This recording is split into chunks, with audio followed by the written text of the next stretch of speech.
Hey, how's it going, everybody? Welcome back to the Timeless Movie Podcast. My name is Victor Vasquez. I am super excited to be talking on this episode because we're not going to be covering one movie. What? We're going to be covering multiple movies because we are talking about our top movies of 2024. And I keep saying we because I'm not alone.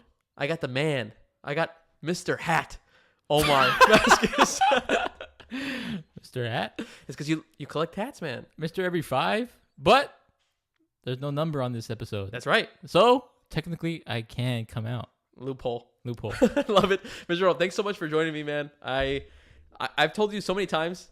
I think even like while we were watching movies throughout the year, I was like, I can't wait for top 10. I can't wait for the top 10 because I really don't know where your list is going to go.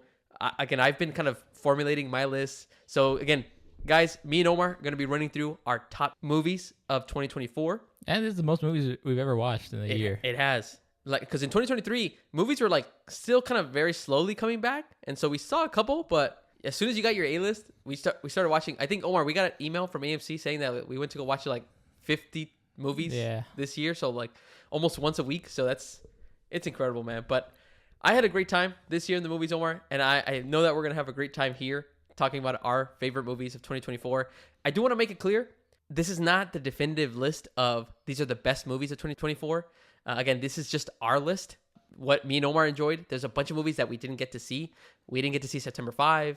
We didn't get to see The Substance. There's a lot of different movies throughout the year that we just haven't had a chance to watch. So again, don't take it personal if we miss one of your favorite movies, but do let us know what your top 10 is in the comments or the review sections of this video. Yeah, and I think it's good to like say like these aren't the best movies. It's like this is a timeless podcast, right? Yes. That's what it's called? It is, man. So like these are the movies that are to us like the most timeless, like movies that will stand the test of time, the most rewatchable, most enjoyable, right? And so I'm glad that you bring that up, Mr. Rome, because this kind of leads me into a question that I wanted to ask you that I wasn't planning to ask you, which was, how did you set up your top 10 list? Exactly like that. So it's by timeless if you would actually rewatch it. So there could be a movie that is like an honorable mention that you actually like more, but it's not rewatchable for you. Exactly. Like it's like there's movies that I watched where maybe there was like something I didn't like, one piece I didn't like, but the movie technically by technical standards is good, really good.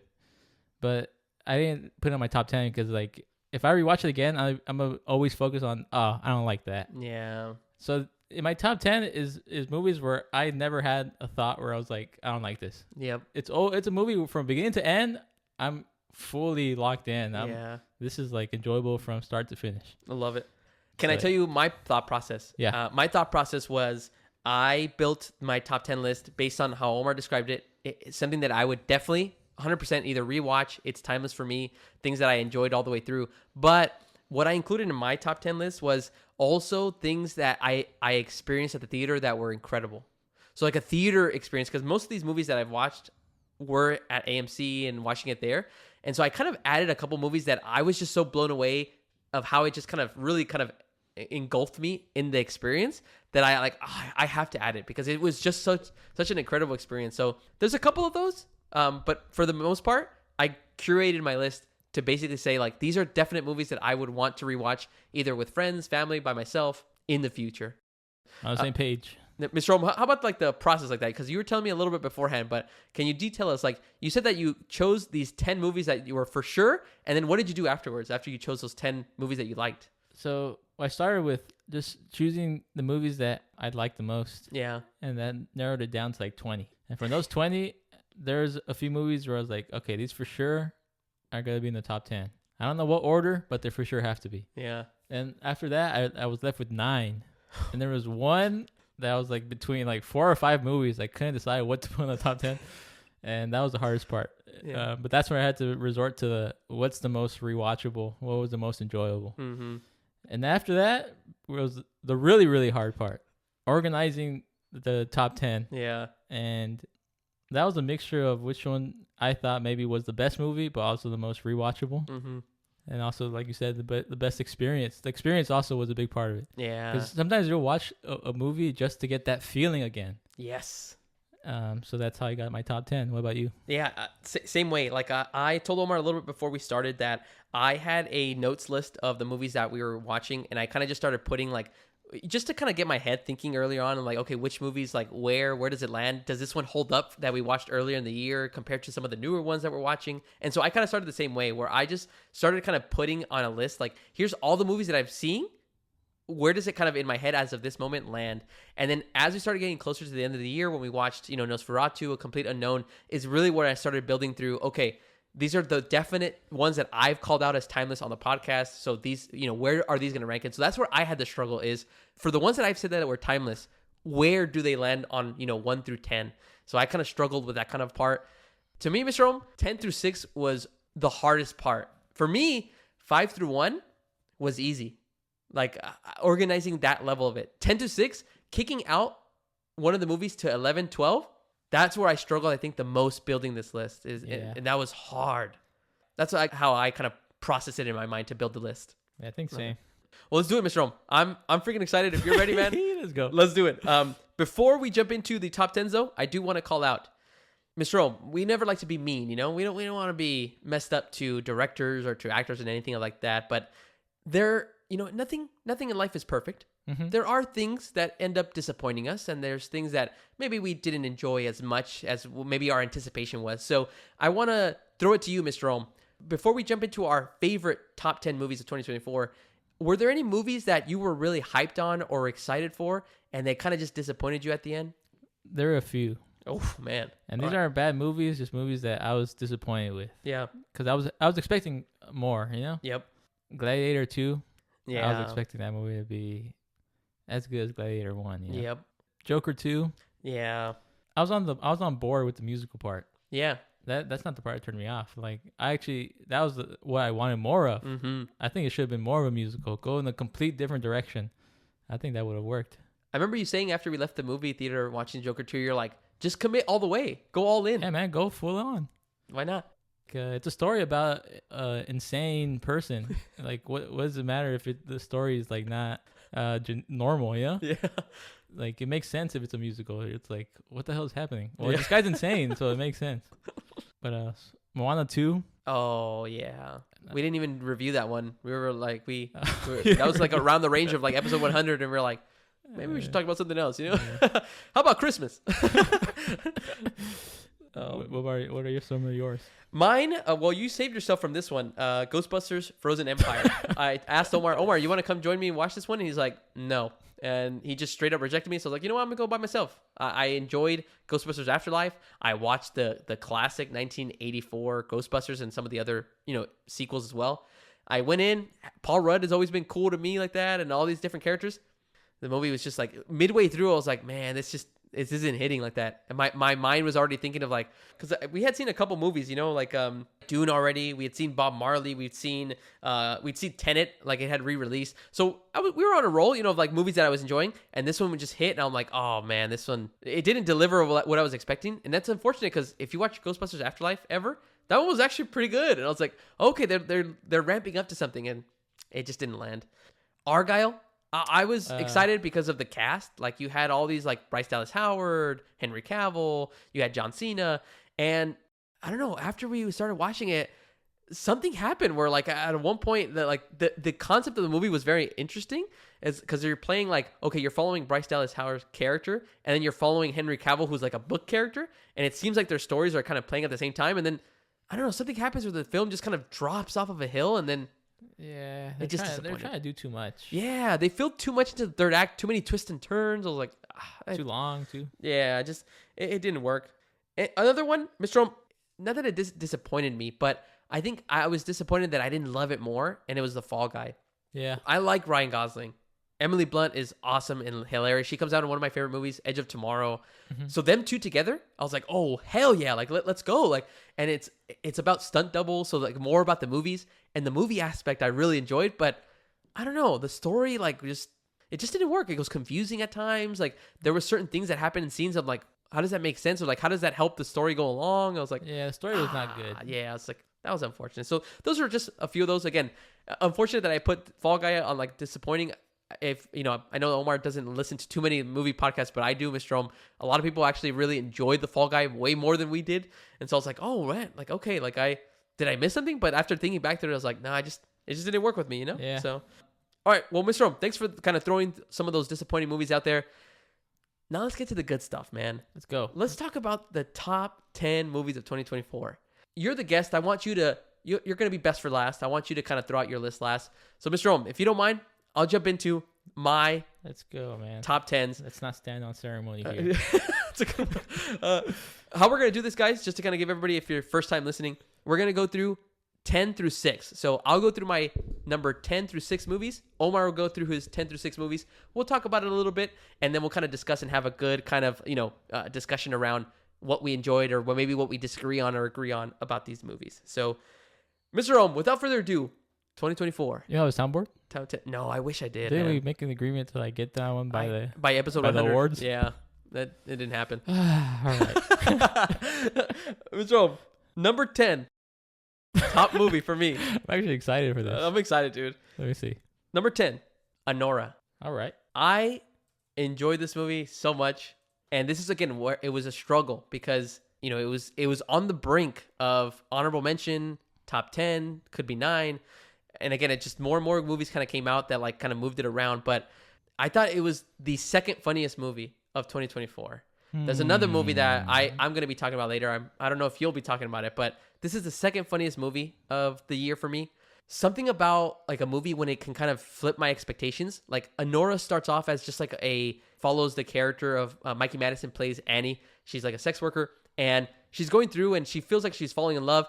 And then the second act completely changes the whole perspective of the movie. Now it's a buddy kind of team movie with these other characters that you didn't even expect that you were going to actually have interact with the main character.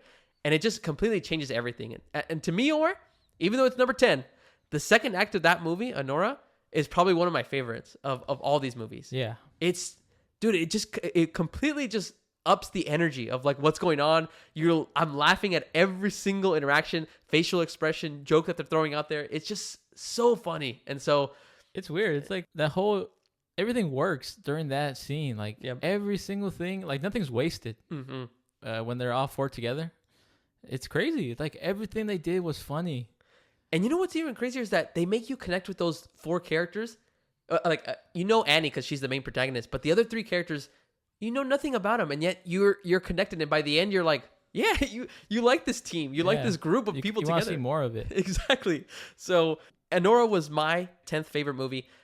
I didn't consider it timeless when I reviewed it. I was on the fence. I felt like the end was a little slow because of I think how much energy you're going in the second act, and then by the end of the third act, it kind of just drops. Down. Yeah, completely. But I definitely would rewatch it in the future. If somebody wanted to see a comedy one, I would offer that one. So that's my 10th favorite movie of 2024.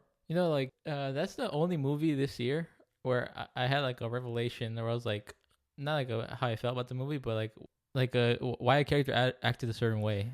I didn't realize until afterwards. I was like, oh, that's why they're doing this. Mm-hmm. That's the only movie where I've had a realization after I've seen it, where it was I was wondering why is Annie so insistent on staying married to this guy when she's already found out he's full of shit. Yep. Why is she still wanting to make this love work? And I realized if it doesn't work, it's true that he only paid her. She would be a hooker. Yeah. And she was the whole movie. She was fighting against that. She's so if somebody would call her that, she would get mad. She would blow up. Yep. And so if the marriage works, it wouldn't be true. It almost knocks down that wall. Yeah. So it's it was real. It was real love. Mm-hmm. And it was the only movie where it came to me days after I watched it. I was like, whoa, that's why. Yeah. So that was pretty good. Good call out, man. Yeah. It's crazy how some movies can do that, right? Where days or weeks after you think about it and you're like, oh, that's why they made the decision. I was like, okay. All right, Mr. Rom, let me move on to number 9. My 9th favorite movie of 2024 is The Wild Robot. All right. To me, the best animated movie of the year. Inside Out 2 came out. Transformers 1 came out. You had Lord of the Rings, War of the Rohirrim come out. Probably a couple of other ones. But to me, this one by DreamWorks, The Wild Robot, the way that it was animated, like, I don't know, I think I'm starting to gravitate more towards animation that isn't perfect. Like this one looked like painting, like watercolor type pictures. I'm pretty sure I'm butchering how they actually do this animation, but you know what I mean. It's not Pixar. Like Pixar always feels perfect. It feels, it's like this is exactly how these characters, everything from like the shapes, everything looks exactly how it should be drawn. Whereas in The Wild Robot, you know, things were drawn beautifully, colors popped, but things weren't perfect like that. Like, you know, like some trees like look like they were, again, like just kind of hand drawn watercolor, but also the story, man. This was probably one of the, let me look at my top 10 just to confirm, but this is probably one of the rare times of the top 10 movies that almost had me tear up. There was just so many moments. The migration scene, it was just, there's just a lot of things that like just got me. And I was like, whoa, like I can't, and it's such a simple story. It's very simple. It's like a character out of place. Mm-hmm. They're not supposed to be here, yet they start contributing and helping the creatures around them. So I don't know. To me, the story worked. The animation was beautiful. The voice acting was great, and everything about it. So this is one of the only movies that I had that I said on the podcast, not timeless. A day later, I was like, I made a mistake. I think this movie is timeless because I can definitely see myself watching it. Re-record. If I have kids, like if I might have to re-record it. If I ever have kids, I would want to watch this movie with them. So that's my number 9. Is The Wild Robot. That trailer for The Wild Robot was really good. It was, but it was like a little misleading, don't you think? Ooh, how so? Because there's no talking during the trailer. Oh yes. Only Lupita Nyong'o's character, the robot, was talking, and only a few lines. And I kind of thought it was gonna be like a robot with nature. Mm-hmm. But in the actual movie, it's like no, like she's talking to the animals. The animals are talking too. Yeah. Although they did it in a smart way. How she has to analyze and like almost like for like learn their language. And that's why we can understand the animals. Yeah. That's smart. That is smart. Yeah, that's a good call out. Me and Omar did like, and we were excited with the concept of like, what if it is like no I would have talking? been intrigued by that. Yeah, we moved away from the silent movies. Let's bring them back. But yeah, Mr. Number 9 for me, The Wild Robot. I'll move on.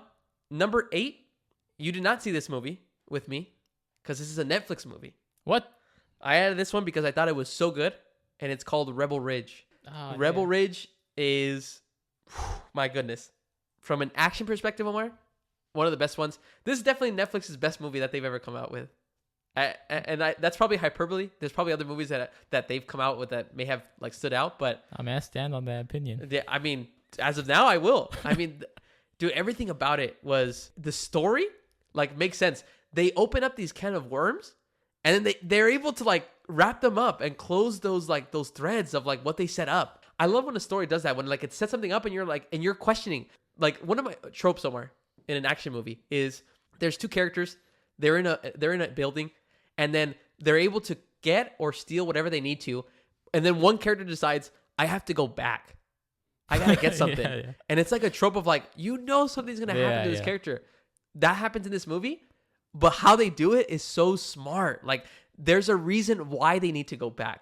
There's like an actual explanation as to, well, why is this oh, that's why she's going back. She needs to go back to get this because it's going to help her story and help what she's going through in her life. Everything about this movie is just, it's so smart, like in the way that it's able to explain it. Also, Omar, if I can explain like and give you kind of like a theme of what the movie like is kind of giving me a feeling of. Main character, he's basically Batman. And so he's basically trying to find justice and set things right in this little small town. And I definitely would recommend you watch it. I consider this movie timeless. Again, one of my favorite action movies this year. Yeah, everything about it, just like the story, it feels again like it's so simple about what's going on, but everything is kind of explains itself, and like it all lands very well for me. So, Rebel Ridge on Netflix. If you guys have an account, definitely check that out. But that is my 8th favorite movie of this year. Top 10, timeless. Timeless. I have to watch it then. Yeah, man. Definitely recommend. I'm not good at watching movies at home. Like, you're number 2. I still want to watch that. I haven't seen it. My gosh. Is that in your top 10 too? We might be talking about that later. Mr. O, number 7. This is a movie that we did watch together. A genre that I'm not really that much into. Horror. And number 7 is Late Night with the Devil. Okay. Late Night with the Devil, to me, I was hesitant. Omar knows My family knows I don't really like scary movies. Anything that deals with religion, With demons, the devil and stuff. I'm out. The title had it. Late Night with the Devil. I was like, I'm out. But my sister. You wanted to watch it in the morning. I did. We did watch it in the middle of the day, I think. Yeah. But my sister wanted to really watch it, so I was like, okay, well, let's all go. After I left, I think I was blown away at how unique the movie was. It's one of the most unique movies in regards to it plays as if it's like a documentary, but it's also following like a talk show host, so it feels like it's like filmed in that kind of an era. And so how they did that, like the whole setup and like the concept of just making this movie, 10 out of 10.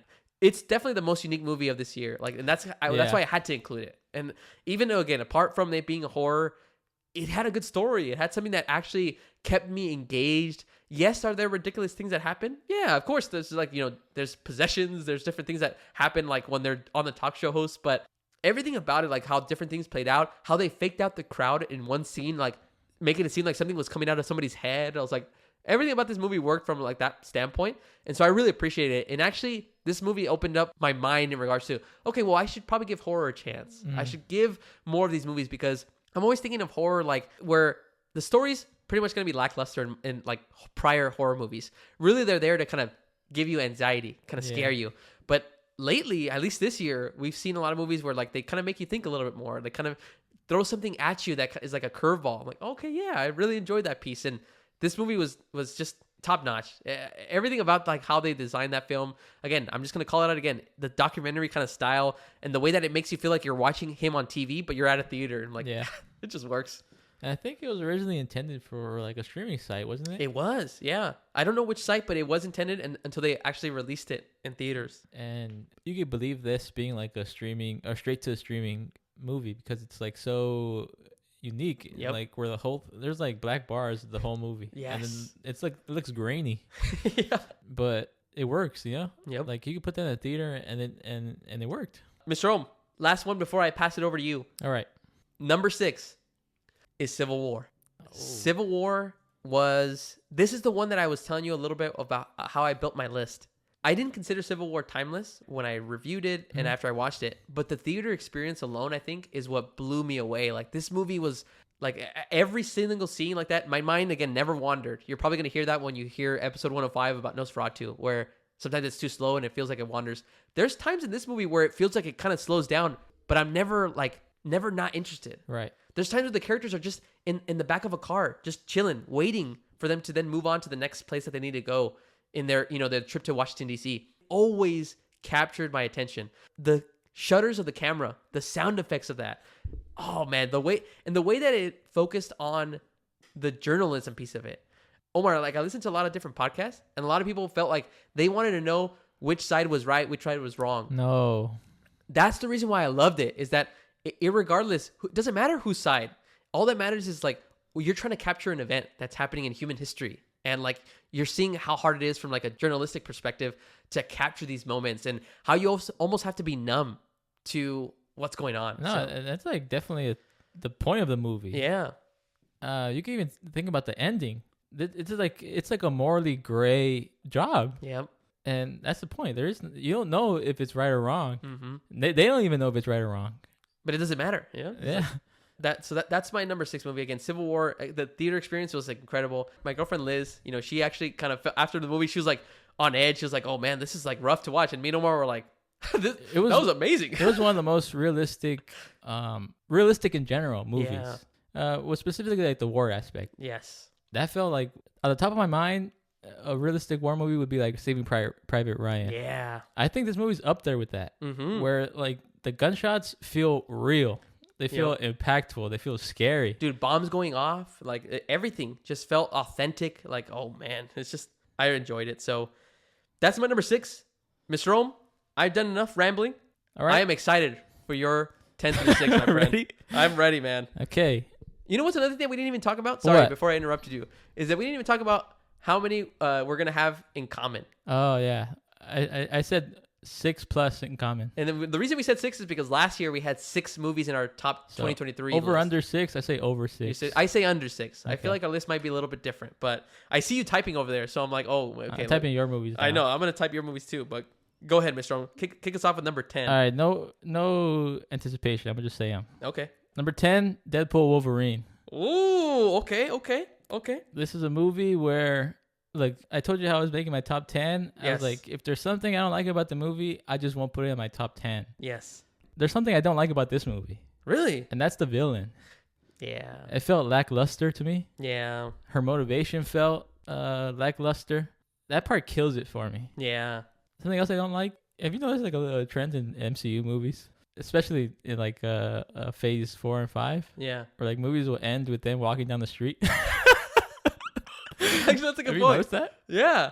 This movie, they also walk down the street. Paul Rudd does that in Quantumania. And then Walking Doctor down the Strange, street. the Multiverse of Madness. That's right. I don't know. It's kind of weird to me. Tom Holland, Peter Parker. I mean, before he's like in his new suit, he's like walking down the street, going to the coffee shop. Yeah. So what's going on? But you know what? That was enough to leave it off my top 10. But the reason it is 10 is because it is the funniest movie I've seen this year. You might say that later. I don't know if it's on your top 10. Might be. Probably the best experience I had in the movie theater. I was laughing the whole time. And I think for that reason alone, it's worth having it in the top 10. Yeah. I'm with you, Mr. Rome. I mean, we watched this together. We watched it twice. I really enjoyed everything about it. It's my kind of humor. I like the meta stuff. I like knowing like the behind the scenes of things that are going on. And so when Ryan Reynolds as Deadpool plays these kind of jokes like that of saying different things, mentioning the proposal, a movie that he's in, like dude, it works, man. Have you noticed more movies are trying to copy that? Yeah. Well, dude, I remember when we got out of Moana, like Maui. and Maui said like, oh, it's like a butt dial. No worry, you'll get that in 2,000 years. And I'm like, and there's another movie that made a meta joke. yeah, like Beetlejuice. There's a time where you even have Michael Keaton's like Beetlejuice look at the camera and say something like in meta. And Sonic 3. And Sonic, yes, that's right. Jim Carrey Yes. was also breaking the fourth wall. Yeah, breaking the fourth wall to say like it's almost as if like we're movie characters, and I'm like, what the heck, Guys? It doesn't work. Leave it to the characters that like Deadpool. That's his thing. You know, Exactly. he can do that. If anybody's listening to this. Oh, they're listening, man. All right. So number 9, Saturday Night. Oh, nice. From the trailer, I already loved it, and then watching it, still loved it. Yep. I love the fast-paced, almost tense beat it was going at. Yeah. Every character was likable. Every character was cool. It motivated me to watch the first season of SNL after I watched the movie. Reason it's not lower is because this is a personal thing. Yeah. Movies that are based on true stories can only be so entertaining to me because like the climax of the movie is never going to be something crazy. Yeah. Like the climax of this movie is like John Belushi shows up. Yeah. And that's it. It's almost like, oh, is SNL actually gonna air? It's like it airs. So that's the only reason. Like the movie is great, Yeah. I'll rewatch it, but it's never gonna provide me the entertainment of like a fictional story. Yeah, because it doesn't have the twists and turns. Like, I mean, it'll have twists and turns, but like Omar mentioned, the climax, the ending, Like, you know where it's going. A fictional story, like the writers have more freedom to go anywhere they want, any direction.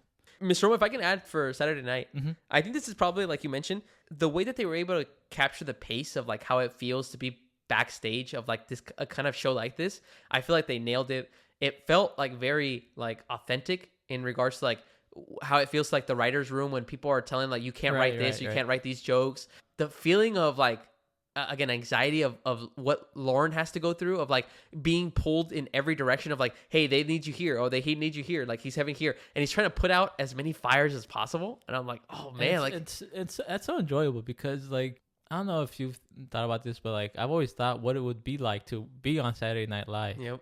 And this kind of gives you like it almost like puts you in that position, like if you're here's what it's like. Yeah. And that's cool. Yeah.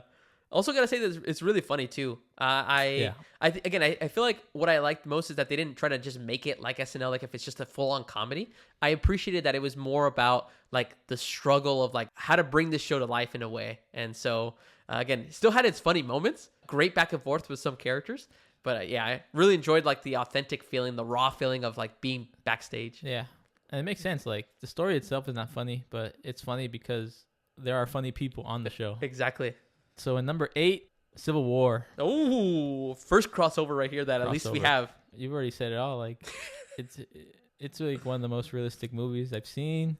something I could add. Mm-hmm. It has my favorite scene of 2024. Really? Yeah, and it's the scene where Jesse Plemons. Oh man, That's my favorite scene of the whole year, because dude, and I like Jesse Plemons. Yeah. I feel like every role he's in, he kills it. But he just plays this unhinged. You don't know what's gonna happen, and the movie's already puts you on edge. Mm-hmm. By this point, you're already like nervous. Man, he plays a crazy guy so good, and you're so scared for these characters. And he does kill somebody, and when he does, I literally jumped in my seat. I was like, "Oh my god!" Like I feel like I got shot. It was crazy. I've never felt like that in the movie. Yeah, and I think he stole the show. Yeah, and that's the only scene he came out in. It's only like a 5 to maybe 10-minute scene, maybe less. But like you mentioned, he stole the show. Omar, I've heard other people also like that, like have talked about Civil War. Like that is also their favorite moment of the year, of like this scene of like they didn't know where they were going. They were like hunched over in their seat of like what the heck is gonna happen, dude. When he says that line of like it's like, we're American, which one? Yeah, and I was like, that's a good line, dude. Oh, it starts asking them one by one where they're from, what state, dude. That was great. And there's a pile of bodies right there, right next to them. them. Like a grave full of bodies. And the pink glasses. It's something so simple, but it adds so much. Like with the pink glasses, you can already tell this guy's not right. Oh man, that was my favorite scene. Great one. Great call, Mr. Om.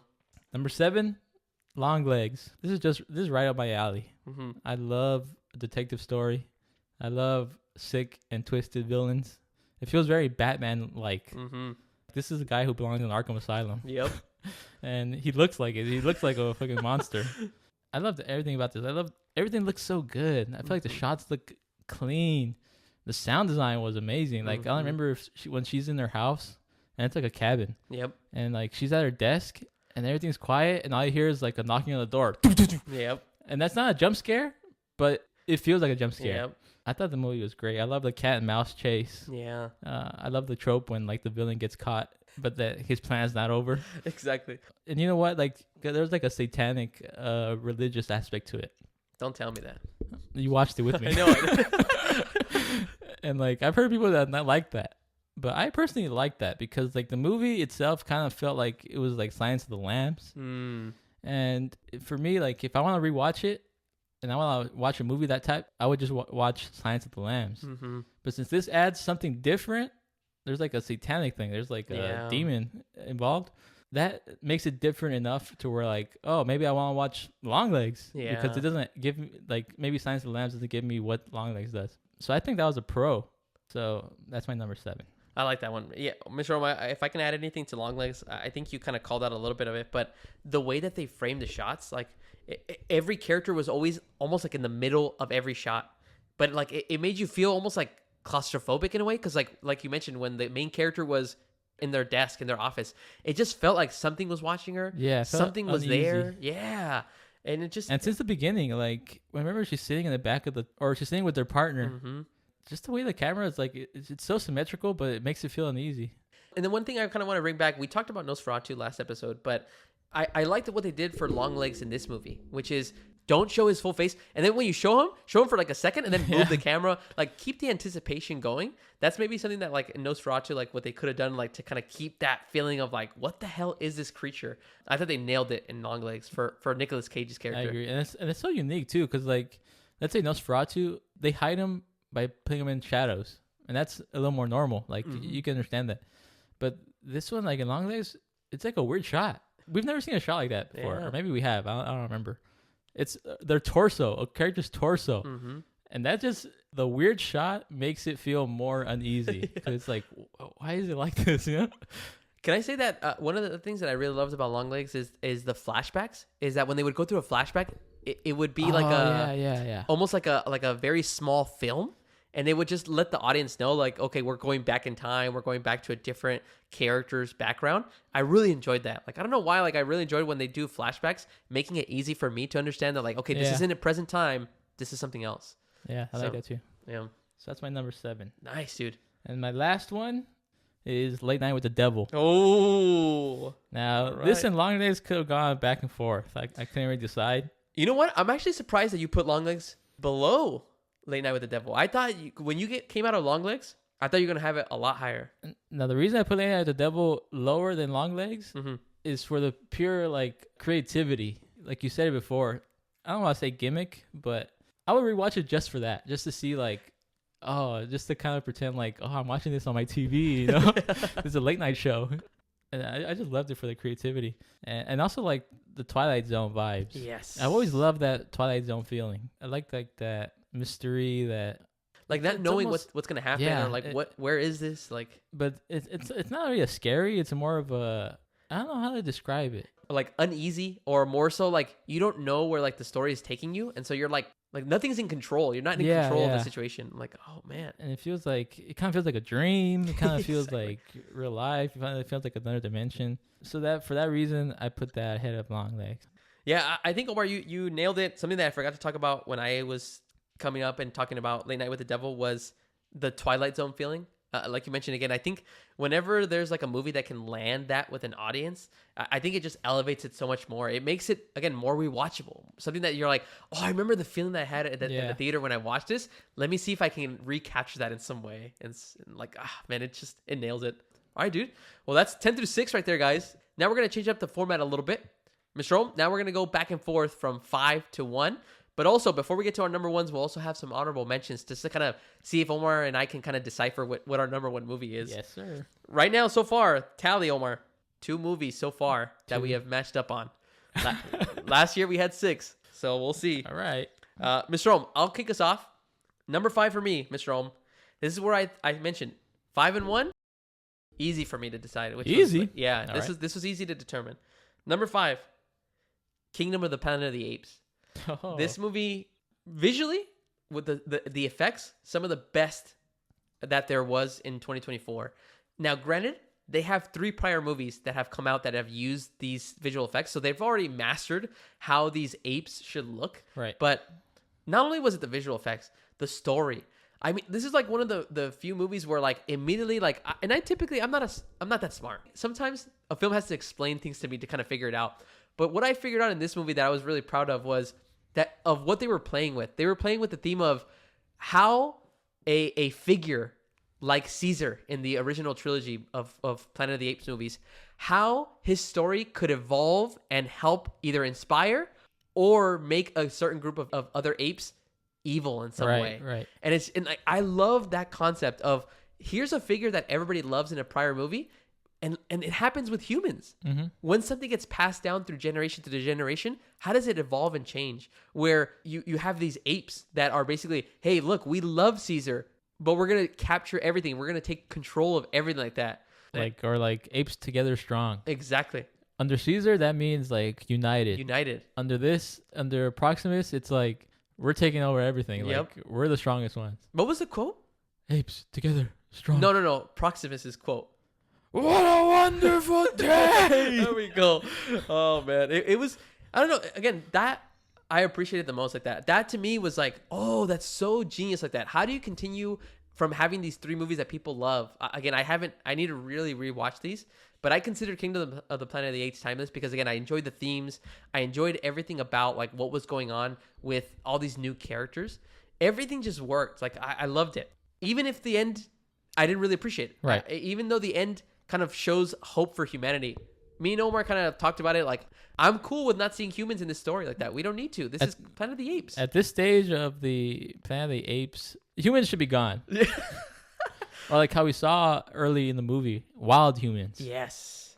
Why are there still humans that know how to use satellites? Exactly.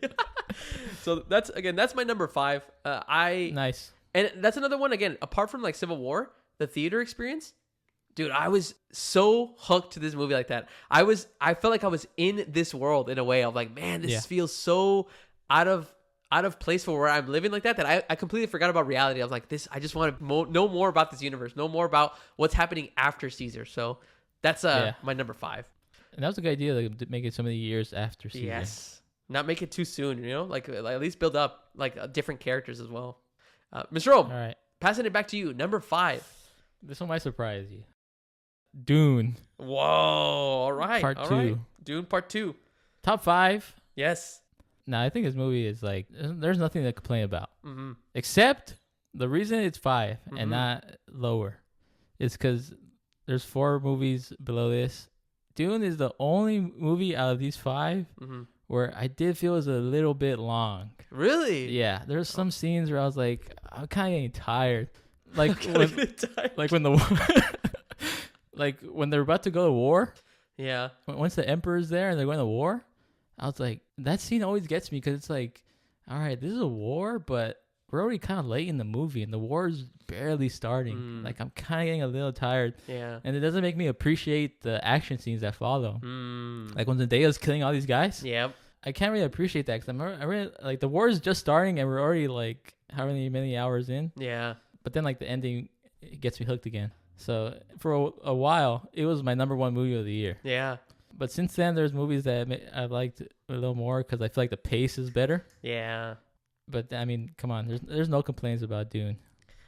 I'm with you, Omar. I think it's like tough, especially when Dune came out so early. Like we watched like the end of February, beginning of March, and like no other great movie had come out until then. So like I could definitely see like how the more and more movies, the more stories that you start experiencing, the more you're like, okay, we got to move things around. I'm with you though. I do have this on my list. Spoiler, it is going to be on my list. You don't know where though. I'd be shocked if it wasn't on the list. Yeah, exactly. But I'm in agreement. I mean, the movie is just, it's so cool. Like how somebody said this like on a podcast and I never paid attention to it, but they make a planet of sand look amazing. Like right. They make it look so like it, even though it's not livable, like it looks like a struggle and it's so bland. It still pops. Like they still make these like images that are so amazing, and I'm like, that's dude. The opening scene is one of my favorites. So everything looks so orange. Oh man, it's one of my favorites. Great call, Mr. Rome, for your number 5. I'm moving on, Mr. Rome. Number 4. Me, one of the bigger surprises of this year. You know, I knew that this movie was coming out. Didn't really think much of it. It's a genre that I'm again not really a big fan of. And my number 4 is Wicked. Wicked was. This was a shocker to me. Shocker in the fact that I didn't expect to enjoy it as much. I went in with an open mind. I was like, I'm not going to hate on it just because it's a musical. But I've never really been a big fan of musicals. Again, I do like La La Land. I do like these other movies. Like In the Heights was another one that I saw, you know, in during the pandemic. You know, those are good. But I've always kind of like, for some reason, my mind, for superheroes, it can suspend the disbelief of like this guy's flying like that. That makes sense. But when somebody like just up and like from a conversation starts dancing and singing like that, like I was like, what the heck? Like what's going on? But I've been able to kind of suspend my disbelief a little bit more and more. I think I was blown away at how much I had a great time in the theater watching Wicked. Every song was catchy. Everything like just it flowed so well. It was 2 hours and like 40 minutes. And it didn't feel long. Yeah. Everything was moving at such a quick pace. The colors that they used within it, the production design, like the sets, everything that they were doing in the movie, it just nailed it in every single way. And I think to me that's probably the biggest praise that I can give is that I'm not a musical fan. And this almost makes me want to like watch more musicals and then compare. Like, can you give me a story that's as engaging as this? And it just opens my eyes to like more things like that. Like, okay, how are they going to explore more of the Wizard of Oz universe? It does what a lot of movies, when there's a lot of sequels planned, it does what a lot of movies sometimes can't do is, can you leave me in a spot where it gives me something that I'm fulfilled for this movie, but then it leaves me wanting more in a satisfied way. And that's exactly what this movie did. It left me with, okay, this feels like a complete story. I know these characters. I'm connected to these characters. But I cannot wait for part 2. Yep. And can I say, Mr. Rome, for my last thing, it's, oh man, I got to look at my list, but it probably has the best ending, I think, of any movie this year in regards to the energy that it ends with. It ends with Defying Gravity, which is already, again, a very well-known song. Again, me and Omar have not seen the musical, so this is really our first step into this world. Right. Ending on that song and ending on those kind of visuals of Elphaba flying away on the broom, I don't think I've ever had like goosebumps in that kind of a way after a movie ended and just being like, wow, that was incredible. So that to me is my number 4 movie. I'll forever be a fan of movies that end on a high note. Oh man. I don't care if it's a trope. I don't care if it's like an easy way to get the audience excited. I don't care, man. If your movie ends on a high note, that's a good thing. Mm-hmm. And that's one of my main problems with a lot of movies is like there's something like really cool that happens, but then like they'll drag on like a resolution and like they'll see how characters are doing after the movie, after the climax. I don't feel like you really need that. Yeah. I feel like you could end it on a high note, and then I don't know why, but I randomly just thought of Legend of Zelda. Yeah. Like Breath of the Wild. Yeah. You beat the game, and like I've been used to like Batman games where like you win the final boss, and then you keep playing, but the story continues. But like the story's over, but it keeps going. Yep. Like in Arkham City, like Batman's like, I still have work to do here. Yeah. But Legend of Zelda, like you beat the boss, and that's it.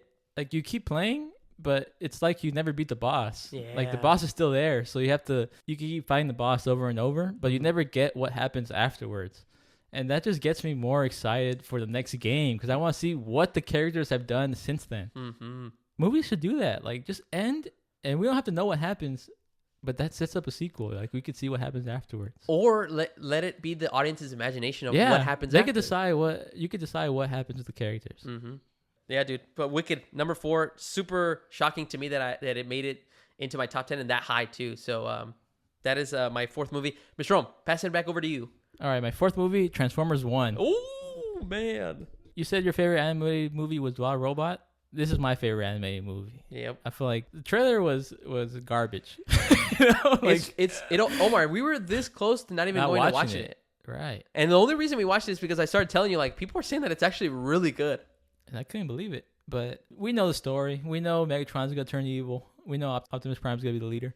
But the way they did it was still so effective. Like, Megatron's turn to like, the dark side, I guess, it made sense. It was, like, one of the smartest turns I've seen. Like, he wasn't a guy who was always evil. He was actually good. He was one of the most heroic guys because he looked up to these leaders. It was funny because Optimus Prime was the reckless one. Yeah. In the friendship. And, man, like, the final scene where Optimus Prime becomes Optimus Prime, dude, they gave me so many chills because it was like, holy crap. Like, I knew this was going to happen, but the way they did it, dude, it gave me chills. And one of my favorite shots of this year is when he becomes Optimus Prime and then he comes out and he lands. Yeah. And you just see like the shadow of him like that, but it's like, it looks so badass. And that pushes Megatron further into the dark side because he's like, oh, they chose you, but not me, you know?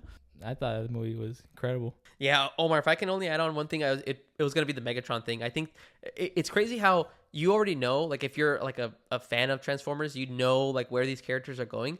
But I think it's super impressive when a story can still convince you of like, oh, so this is how like that. Like, okay, this totally makes sense like that. They're not just born evil. They're the decisions that and the things that happen around them is what makes them go down this path. So yeah, that Megatron turn was awesome. Everything about it, the decision that he was making, he was my favorite character in that movie. And it's surprising like that when the villain, the guy that ends up turning to be the antagonist, is your favorite character. So and also surprisingly funny. Yeah, I thought it was gonna be like kids jokes or like it hooked me since the beginning where Optimus Prime was like he's like transforming, but then like immediately in the next scene he's running away. That scene was well done. That's my 4. Love it, man. Mr. Rome, I'll take it over here and I'll talk about my 3rd favorite movie. All right. My 3rd favorite movie is Alien Romulus. Oh, Alien Romulus was very similar to Kingdom of the Planet of the Apes. Another movie and a story that took over everything that I was living in that moment. I didn't care what problems I had at work or things that were going on.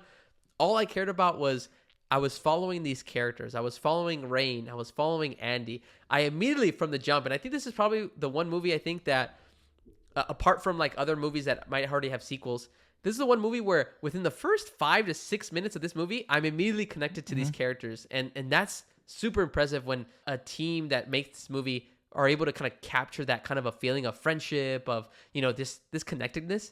I love that. And apart from that, this probably has some of the best visual effects of space that I've ever seen. Yeah. From the rings of this planet that looks like Saturn, from them just kind of floating in the specific ship that they're in for Romulus, everything from about it, like the designs of the ship themselves, the characters actually felt that they can touch and feel everything. The alien, the xenomorphs, are actual characters, are people that are acting as like the xenomorph. Yeah. They're wearing like the kind of design of the costume. This is another one where like Rebel Ridge, there's a lot of things that like are kind of explained like in the story. Like when they start saying, oh, you can't shoot them because they have acid blood. And then there's a scene where they're able to then go through the acid blood in a different way and then use it to their advantage. Like there's a lot of things that they set up and then they're able to kind of pay it off at the end. Everything about this movie, again, just worked. Yes, there is like this kind of like bad or terrible CGI for this one character that comes out. But I was so hooked onto the movie that after the movie ended, I completely forgot about that part. Yeah, that really bothered me. Yeah. But again, if you were to listen to other people think that like that drops the movie down a grade of like, this is terrible. And I'm like, to me, I was just so enthralled by the movie of like what was going to happen, what's going on, are these characters going to survive? I was all in.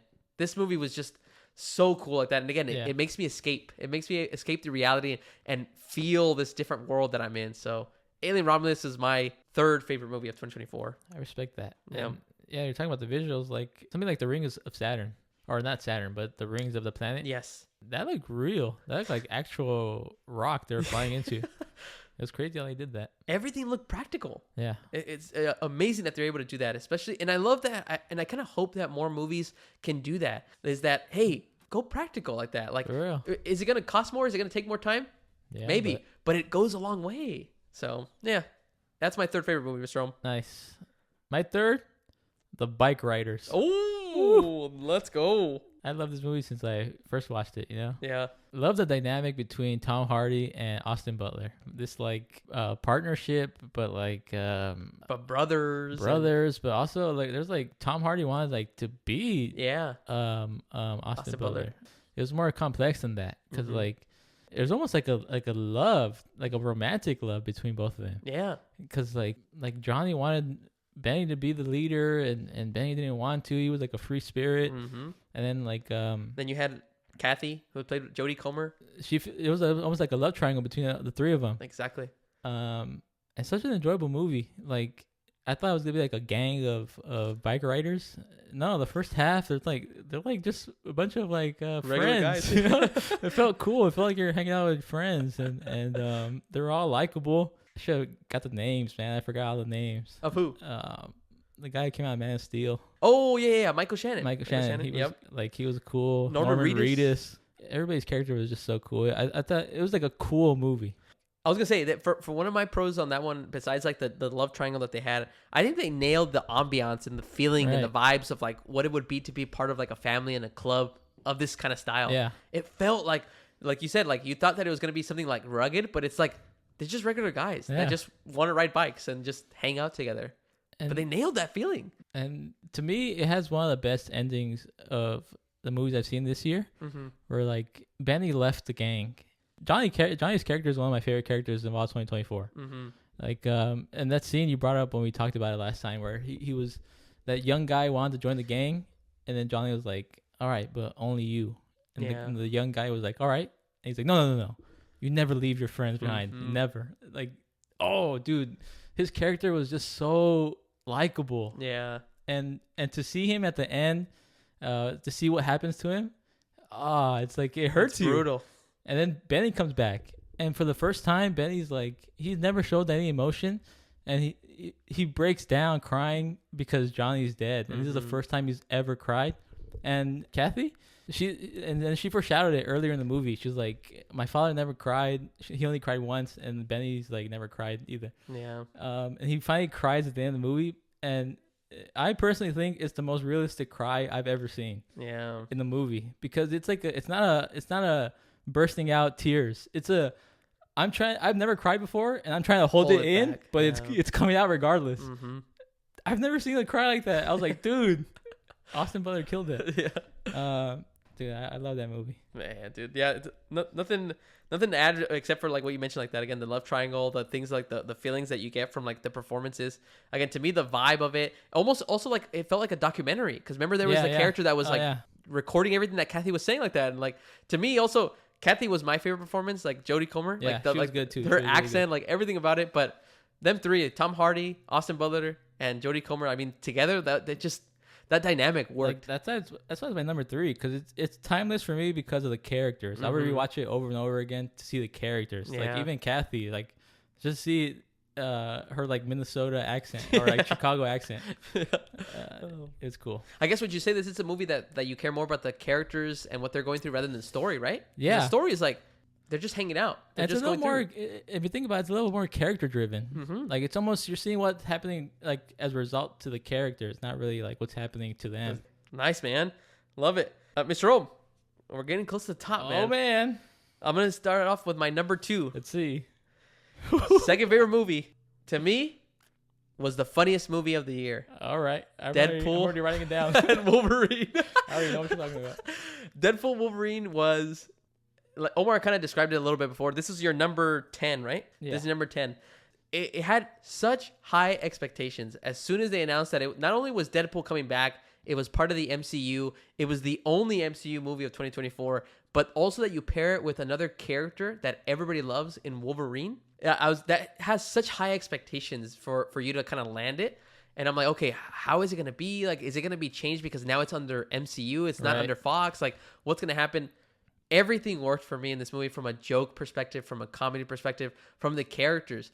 That's another thing that I thought about when I was like watching the movie was we've already seen Wolverine so many times. Like, how can you make him different?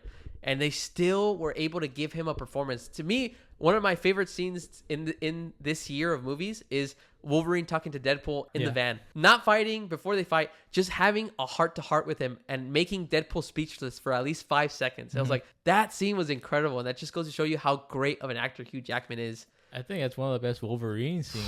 It's like out of all of his Wolverine movies. It's unbelievable, man. That movie just, it works so well for me. Omar brought up a great point, and it's a fair con. The villain, it's not memorable. It's not something that you would like, oh yeah, like I can't wait to go have them go up against the protagonist. You know, it doesn't work. To me, Omar, what would make this my number 1 movie, if I could kind of call out like what actions I would change, if there was a more memorable or a villain that was like more impactful to like the decisions that Deadpool and Wolverine were making, and if they actually showed what made Wolverine the worst Wolverine of all of the multiverse. Right. Yeah. They never showed it like that. And that's, I think, that was a misstep, I think. Like, thinking back now to it, they kept saying, he's the worst Wolverine. He's the worst Wolverine. Show me he's the worst Wolverine. Don't tell me he's the worst Wolverine. Like, I want to see what makes him terrible and then redeem him at the end. And, like, do it that way. Other than those cons, everything worked. To me, the funniest scene of this year is when Deadpool has Nice Pull as a bodyguard. I to this day still laugh when I see those clips on Instagram. Yeah. Like when he spits out blood like that. Like it is, everything about that scene just works. And I teared up like that, crying in the movie theaters, laughing at how funny and ridiculous it is. Now, it's, you know, Ryan Reynolds' comedy isn't for everybody, right? My girlfriend was annoyed by Deadpool throughout this movie like that. To me, I loved every joke, and he throws so many. And I think because he throws so many, this becomes such a timeless and rewatchable movie because you can pick up on jokes that maybe, like now, will the jokes land as hard every single time? No, probably not. That's like most comedies, like it's not gonna hit as funny as the first time you heard it. But there's so many in here that I can pick and choose like which ones I can laugh at, like different things that Wolverine says, that Deadpool says.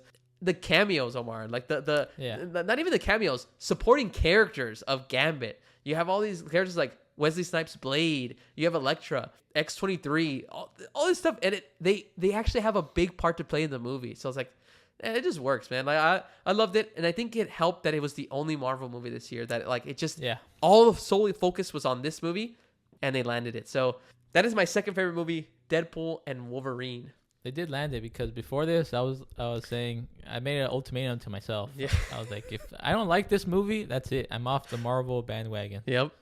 And I liked it. So I'm gonna keep watching. Oh man. Well, we got a big 2025, Mr. Rome, with Marvel movies. So we'll see. We'll see. Mr. Rome, number two.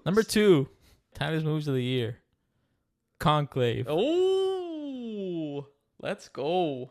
This movie for me was visually stunning. Mm-hmm. For me, I know Nosferatu had a lot of good, beautiful shots. Mm-hmm. Dune had a lot of good shots, but I feel like this movie just looked so good, and I feel like it had it all. It had a good story, it had a good soundtrack, good performances. Like Ralph Fiennes, like I've seen his movies. Probably his most memorable for Voldemort. Yep.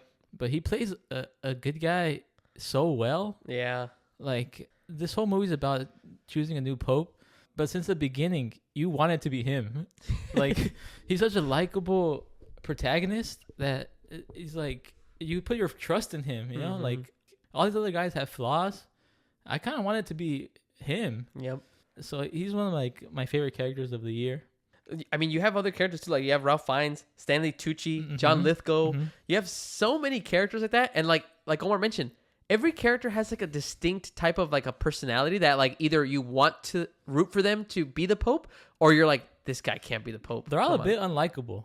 They all have something that they're like, I don't really like this, but that makes the movie for me better because it's also like it's a religious movie, but I was kind of worried it would be like overly religious, like in favor of like, oh, this is the all way. These cardinals were gonna be holy, and it's gonna be like almost a documentary of how they choose a pope. But no, like it paints these guys as like not perfect, and that makes me like it more. So the fact that these guys are like unlikable makes me like the movie. Yeah. And just the way that it ends and everything, it's like I feel like it had, and here comes like the fictional part that I like. Like they could take this story anywhere, and they do. Yep. Or it's not like it's based on a true story, so they have to keep it grounded. No, they could go like any direction and make the ending more impactful. And that's what I think this movie does well. It's a movie that while I was watching it, I thought actively while watching it, I was like, dude, this movie is perfect. Yeah. There's nothing I could nitpick on.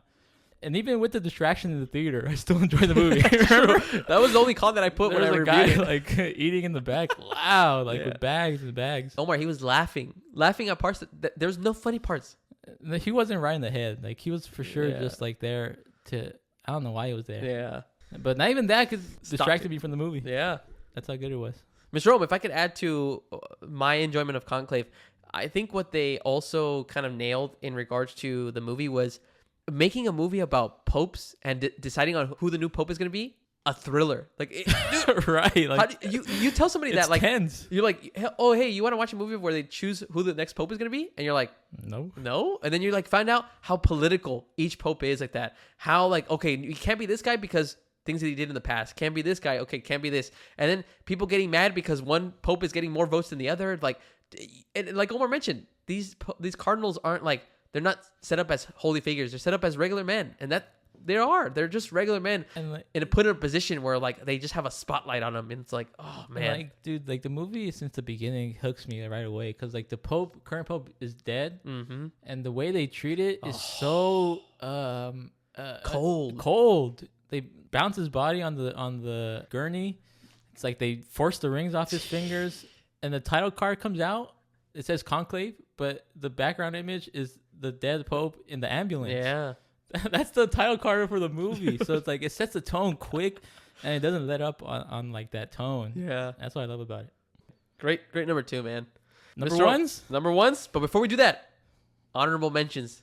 So I have a couple honorable mentions here, Mr. Rome. I kind of feel like I know your number one. I think you probably know my number one, and you probably know my honorable mentions too, but let me give you some before I go to my number one. Mr. Rome, number 11. Conclave. All right. This is the hardest decision of putting Honora or Conclave in the 10th spot. I did enjoy Conclave. I enjoyed the thriller aspect of it. I think the thing that I was kind of looking at is like, would I rewatch it again like that? Like, yeah, I probably would want to rewatch like this, just kind of get the feeling of like how it all plays out, how this new pope that nobody knows ends up, having a big part to play. But then I started thinking of like, okay, which one would I actively want to like recommend to other people or watch, or like what kind of a mood would I be in? And I feel like I would probably watch Honora just because like I feel like I would want to laugh a little bit more. But that was probably the hardest thing of this list, is putting Conclave, Honora, or Wild Robot in that top 10 section. 12 is your number 2. You haven't seen it. I definitely recommend you watch it. This movie is just the concept itself is incredible. The premise, it kind of sets you up in a really cool way. Omar, to me, it's like a scary movie. It's not even horror. It's the concept of like you putting yourself in that situation of like, what the hell would I do if this happened to me? That's good. Yeah. So 13, Omar, A Complete Unknown. I really like this movie. I think it was either because of the performance of Timothée Chalamet, or after the movie just making me feel like, damn, like it made me want to listen more of this music, and like it was enjoyable like that. Not timeless, but I think out of all the musical biopics, I really enjoyed it. The performances, like the chemistry that Bob Dylan had with Joan in the movie, like every time they would sing either in a bedroom or on stage, it felt real. Like, oh, damn, okay. Just 2 more. Longlegs. You mentioned, I thought Late Night with the Devil was just more creative, and so I wanted to put a horror movie in here, but I feel like I enjoyed Late Night with the Devil, and I probably would go back to that one just because of how just crazy and wacky it is like that. And then my last one here that I wanted to include was Challengers. I didn't see that one either. Challengers, you didn't see? It has like some great soundtrack, great music, but it's also like an interesting story about tennis. And again, another triangle, another love triangle of how these three characters play out their stories. Like really cool. But it was hard, man. I had Bike Riders too. Bike Riders was up on my list, and then it kind of started dropping a little bit more as I started kind of like watching other movies. I think what I started noticing about myself is that the story is what kind of brings me back to some of these. And Bike Riders, it's more of like a vibe, ambiance, like a feeling of Bike Riders. Whereas like these other movies, like I want to see the story like one more time. And so those are my honorable mentions, a long list, but I guess like I kind of gravitate more towards characters. Yeah. Like I'll watch Conclave again just for Voldemort. Yeah. Rough Finds. Rough Finds. What about you, man? What? Some honorable mentions in no order. Yeah. Just some ones that I liked that I want to mention. Bob Marley. That was a solid movie. Yes. Kingdom of the Planet of the Apes. Yeah. Alien Romulus. Beetlejuice. I thought that was a funny movie. The Wild Robot. Piece by Piece. Oh, yes. For real. Honora. Completely Unknown. Yeah, a couple honorable mentions.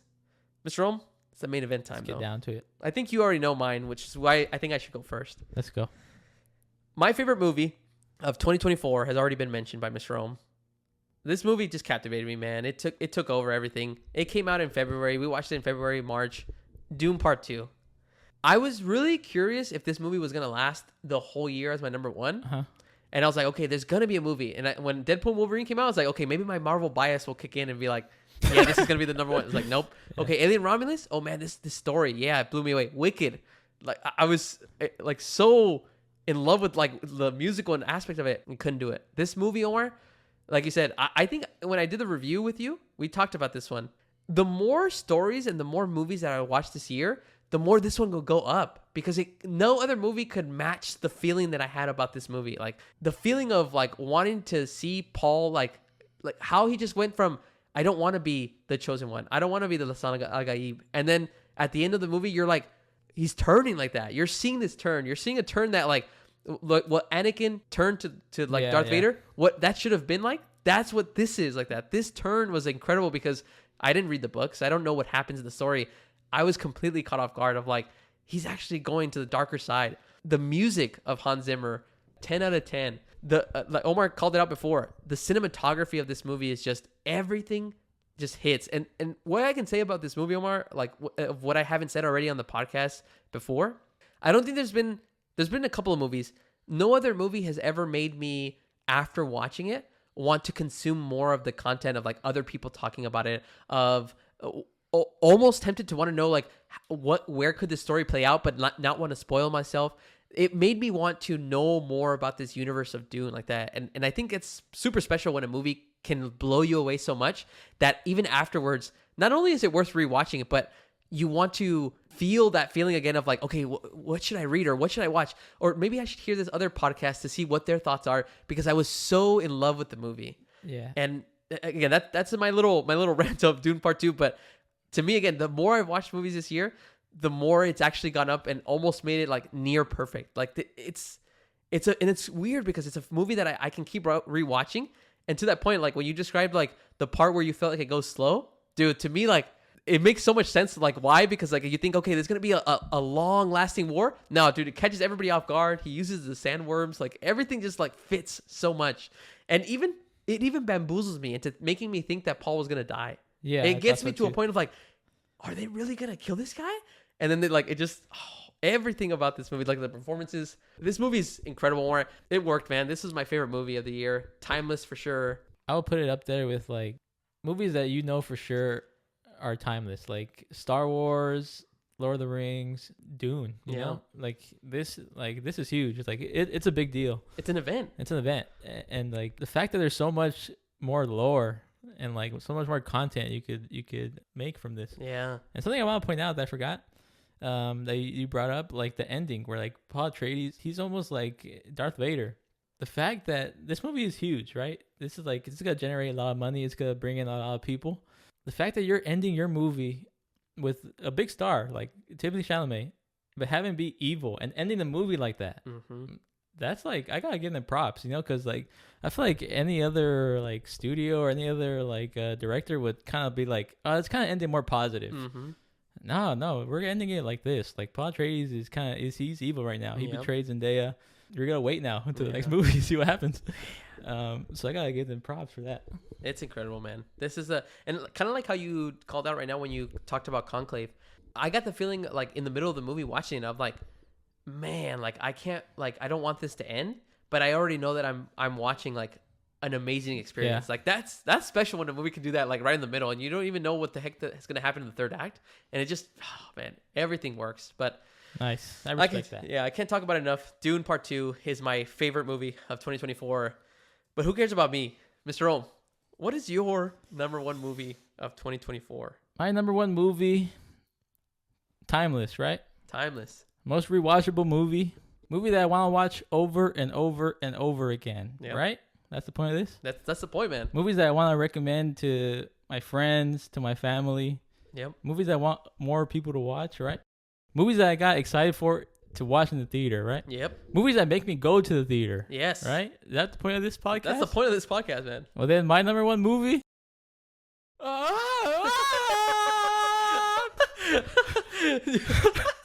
You nailed that part. I knew it, man. Wicked. Gosh. Not gonna lie, crap. I didn't know that this was gonna be your number one. I was expecting it to be in your top 5, but man, dude, I'm gonna tell you this: no movie this year has made me feel like how this movie made me feel. Like, if you're talking about like literally movie I want to rewatch over and over and over, is this movie. I watched it with you, and then I watched it again with Vivi. And I wanted to watch it a third time. I wanted to convince you guys, like, hey, we should go watch Wicked again. Dude, I was down. And this took me by surprise because I'm in the same boat as you. I don't like musicals. And I don't like long movies either. Yeah. And this was both. This was 2 hours and 40 minutes, and it was a musical. And I shouldn't be surprised because, like, this is a Broadway musical that's already been around for 20 years. So it has to be good. It's not like this is just like a one-off, like good for no reason. No, it has a really good story and really good music. Like the first song hooks me right away. Like it is not the tone I thought it was gonna be. Like it was a tone of like people are celebrating the witch's death, and like but you know that the witch is good. Yeah. And like tone of the song is kind of like dark. Yeah. And like Ariana Grande singing, like she had like a sadness over her, and from right there it hooked me because I knew it wasn't gonna be like all like happy and stuff. Yeah. I like every song. I like the dynamic between Ariana Grande and Elphaba. Galinda's like one of my favorite characters this year. I was gonna say that I was gonna wait for when you were gonna talk about Wicked, but I didn't talk about it on my side. But the performances by both Cynthia Erivo and Ariana Grande, I think both of them are incredible. Not only their singing ability, but like you mentioned, Glinda's like the comedic moments that she has like that. Like she's funny in every scene that she's in. Like it works. Like everything worked. And then the ending is like I've never gotten chills like that. I'm gonna tell you this: the only time I got chills, like I'm talking like all over my body, like from head to toe, I got chills, and I got like I even got emotional. Like I went with Vivi, like my sister, and she started crying at the end. Or the first time we saw it too. Yeah, there was a girl next to me. She was crying. I was like, dude, like I feel it. Like it's emotional. I don't know how they set it up. Like when I saw it the second time, I was like, how do they make it so effective? Yeah, it's everything. Like let's say when she breaks out the window, and from the trailer it looks like she breaks out and she knows how to fly already. But it's like it drops your expectations to bring you back up. Like she breaks out the window and she's falling, and she can't find the broom, and you're like, so it kind of brings you down. And then like she sees her child self. Yeah. And it's like she's reconnecting with her child self. It's like she's healing the trauma. Yeah. And now she's able to grab the broom, and it brings your energy all the way up. Yeah. They pull it off effectively. It gives me the last time I ever felt like this from a movie was Endgame. Yeah. When the portals come out. Yep. That's the last time I got chills like strong, like all over my body, where like I couldn't sit still. Like like have you seen those videos of like people doing backflips in the theater? I am not. Like it's like in a different country. Like or like they'll light up fireworks or something. That's what I feel like doing like during those movies. And this is a movie that makes me feel like that. Like I've never felt like that since then. But dude, like, and it gives me like Avengers vibes, like peak Avengers vibe, like Infinity War, where you watch it and you're like, dude, I want to watch the next movie now and I can't wait. Yeah, that's what it makes me feel like. I want to watch the part 2 and I can't wait. Mm-hmm. It's my most anticipated movie. I was just about to tell you, is that because of like this being your number 1, is Wicked Part 2 the most anticipated of 2025? Yeah. So, dude, since I watched it, I knew it was gonna be number 1. Yeah. Damn, dude. That's awesome, man. No, I love this movie too. It is timeless. I said I could definitely rewatch this. Again, what helps it is the performances, even like the set designs, like everything that I still am amazed at how they did that musical piece in the library with the turning things like that. Like everything just looked like so realistic and hard to do like that, and they just nailed everything about it. But I'm with you, Omar. This one expands a universe that I never thought I would get into, like the Wizard of Oz. But there's another thing. Like I've never seen the Wizard of Oz before. That's right. I watched it after I watched this movie because like you said with Dune, you want more content. Mm-hmm. I want more content. Like I want to watch more. Yeah, I love it, man. That is our top 10s for 2024, Mr. Rome. What do you think, man? Like, look, notice how we only had 5 movies, right below that 6 right there. So I got that one right, man. All right. I'm surprised by some you left out. Yeah, I knew you probably would be. I'm surprised Alien Romulus was you put Alien Romulus so low. Oh, so low. Yeah. 3. That would maybe be in our top 10, but a little higher. I thought Alien Romulus was actually gonna be number 2. Really? Yeah. Like and gonna beat Deadpool and Wolverine, but then like the more I thought about it, I was like, no, I mean Deadpool and Wolverine, I just had such a fun time. It was just memorable, like that, the funny scenes that happened. Yeah, I looking at your list again, it totally makes sense. Like that, like the ones that you probably had left out.